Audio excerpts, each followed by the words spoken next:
Nous devons toujours chercher à croire dans le fait que cette vie divine, avec ses potentialités considérables, est beaucoup plus profonde que les conditions et les circonstances environnantes, que notre vie physique et que notre vie d'âme.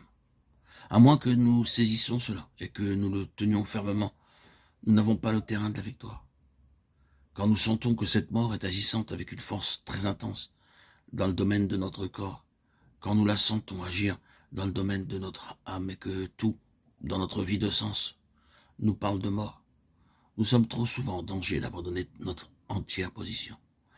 Je crois que cette chose qui est de Dieu est plus profonde que notre être mortel. Je crois qu'il est possible même pour des enfants de Dieu réellement nés de nouveau et possédant la vie éternelle de perdre la raison, de devoir aller à l'asile et cependant de n'avoir subi aucun changement dans le fait et la réalité au tréfonds de leur être en relation avec le Seigneur.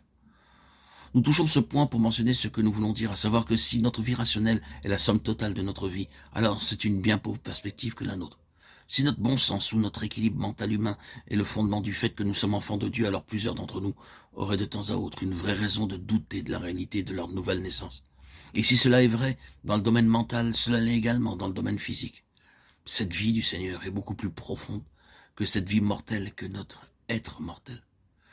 Je vais vous dire une chose qui vous paraîtra vraiment terrible. Cela peut aider certains, mais aussi rendre perplexes d'autres. Je me risque à cela. Je crois qu'il est possible pour des enfants de Dieu, vivant en pleine communion avec le Seigneur, marchant vraiment avec lui dans la lumière, pour autant qu'ils la possèdent, d'entrer dans une expérience où ils se sentent possédés du démon.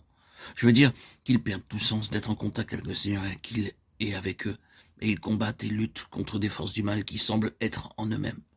Ce n'est pas seulement qu'ils ressemblent cela, qu'ils le ressentent dans l'atmosphère qui les entoure, mais ils se trouvent tellement troublés intérieurement, tellement animés par le mal, qu'ils peuvent vraiment croire qu'ils ont un millier de démons au-dedans d'eux.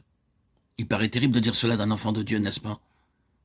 Je ne dis pas qu'ils sont possédés du démon, mais je dis qu'il est possible d'entrer de temps à autre dans une expérience où il semble que cela est ainsi, comme si le mal ne se trouvait pas à l'extérieur mais à l'intérieur.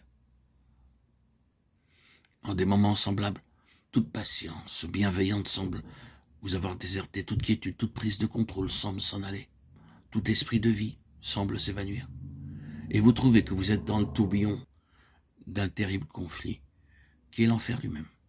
Il semble que l'enfer soit en vous.